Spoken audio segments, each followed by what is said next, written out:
Did you know that nearly 40% of all food in the US is wasted, and much of that waste comes from improper storage and freezing techniques? That's billions of dollars down the drain every year. Imagine how much we could save if we just learned how to freeze food properly. Stick around, because today we're diving into the truth about freezing food. Does it ruin the quality, or are we just doing it wrong? Hey everyone, welcome back to Wellness Wise. I'm Enroy, and if you're anything like me, you've probably wondered whether freezing your food destroys its texture, flavor, or even the nutrients.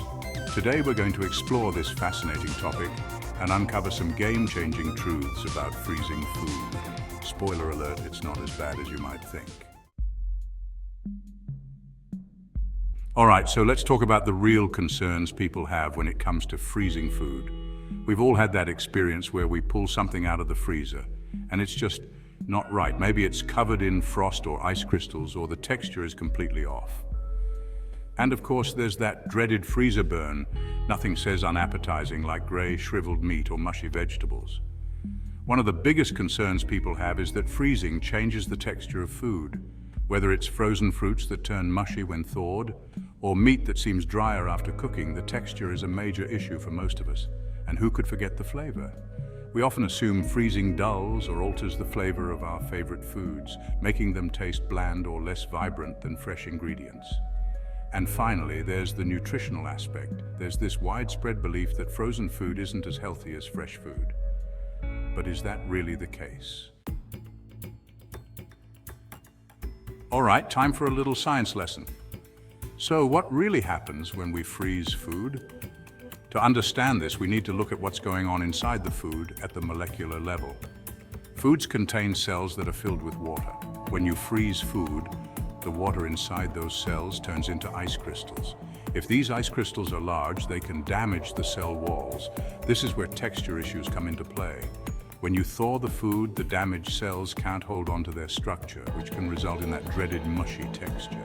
This is why some foods, like meats or hearty vegetables, freeze better than delicate ones like leafy greens. The more water content a food has, the more likely it is to develop large ice crystals that can mess with its texture during thawing. But here's the thing, not all ice crystals are bad. If you freeze food quickly, the ice crystals that form are much smaller, and they don't damage the cell structure as much. This is why commercial frozen foods are often flash frozen. They're cooled rapidly to preserve texture and taste. So if you're freezing food at home, the key is to do it as quickly as possible to minimize texture loss. So what kinds of foods freeze well? Let's break it down into three categories: foods that freeze really well, foods that need some extra care, and foods that you should probably avoid freezing altogether. In the great to freeze category, we've got foods like meat and poultry. These freeze beautifully when packaged properly. Soups and stews, perfect for batch cooking. Fruits like berries, they freeze well for smoothies or baking later. Vegetables like broccoli, peas and carrots, blanch them first to preserve texture. Next up, the careful freezing category. Bread, it can freeze well, but be sure to wrap it tightly to prevent freezer burn. Cheese, hard cheeses freeze well, but soft cheeses might get crumbly. Cooked pasta or rice, freeze them in individual portions and add a bit of sauce or oil to prevent them from drying out when reheating. And finally, the do not freeze list. Lettuce, it turns to mush. Cucumbers, they lose all their crunch. Eggs in the shell, they'll crack. Dairy-heavy dishes like creamy sauces, they can separate when thawed. Okay, now for the big reveal. Freezing food does not destroy its nutritional value. In fact, freezing can actually help preserve nutrients better than leaving food sitting in the fridge for days. That's because once food is frozen, the chemical reactions that cause nutrients to degrade are basically put on pause. For example, studies have shown that frozen vegetables often retain more vitamins and minerals than fresh vegetables that have been stored for a week in the fridge. Fresh produce begins losing nutrients the moment it's harvested. But when frozen at its peak ripeness, those vitamins and minerals are locked in. So the next time you're at the store, don't hesitate to grab that bag of frozen spinach or peas. It's a nutritious and convenient option that can last for months in your freezer. Now let's talk technique. Freezing food might seem simple, but There are some tricks to get the best results. I'm going to share my top tips for freezing food like a pro so you can preserve quality and avoid freezer disasters. Tip number 1, packaging matters. One of the biggest mistakes people make is not wrapping food tightly enough. Air is your enemy in the freezer. It leads to freezer burn, which dries out your food and affects both texture and flavor. Tip number 2, freeze in small portions. Large portions take longer to freeze, which means more ice crystals and a higher chance of texture damage. If you're freezing something like soup or stew, divide it into smaller containers so it freezes quickly and evenly. Tip number 3, label everything. You'd be surprised how easy it is to forget what's in your freezer. Use labels to mark the date and what's inside. This way, you'll know how long it's been there and avoid any mystery meals down the line. And finally, tip number 4, don't overfill your freezer. Air needs to circulate for proper freezing, so if your freezer is packed to the brim, things might not freeze as efficiently.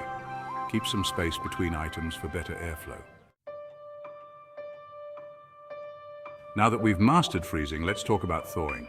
Thawing food the wrong way can undo all your hard work. Here are 3 safe and effective ways to thaw food. Method number 1, thaw in the fridge. This is the safest way to thaw food, as it keeps it at a safe temperature while it slowly defrosts. It can take some time though, especially for large cuts of meat, so plan ahead. Method number 2, thaw in cold water. If you're short on time, place your food in a sealed bag and submerge it in cold water. Change the water every 30 minutes to keep it cold. This method is faster than the fridge, but still safe. Method number 3, microwave. If you're really pressed for time, use your microwave's defrost setting, but be careful. Microwaves can start cooking food during defrosting, especially on the edges. Whichever method you choose, make sure to cook your food as soon as it's thawed to maintain quality and safety. So, what have we learned today? Freezing food doesn't ruin its quality if you do it right. In fact, it can preserve nutrients, maintain flavor, and save you tons of time and money. Whether it's batch cooking or simply saving leftovers, freezing can be your best friend in the kitchen. The key is knowing what freezes well, using the right techniques, and thawing properly. Follow these tips, and your freezer will become a tool for delicious, nutritious meals rather than a place where food goes to die. Now, I want to hear from you. What's been your experience with freezing food? Have you ever had a freezer disaster, or maybe you found some great tricks to make it work? Share your stories and tips in the comments below. I love reading what you all have to say. Also, if you found this video helpful, give it a thumbs up and hit that subscribe button for more tips on food storage, meal prepping, and reducing food waste. And don't forget to check out my other videos on the right way to store fresh produce and how to extend the shelf life of your groceries. Thanks for watching. Check out these videos on smart food storage and how to reduce food waste. See you next time.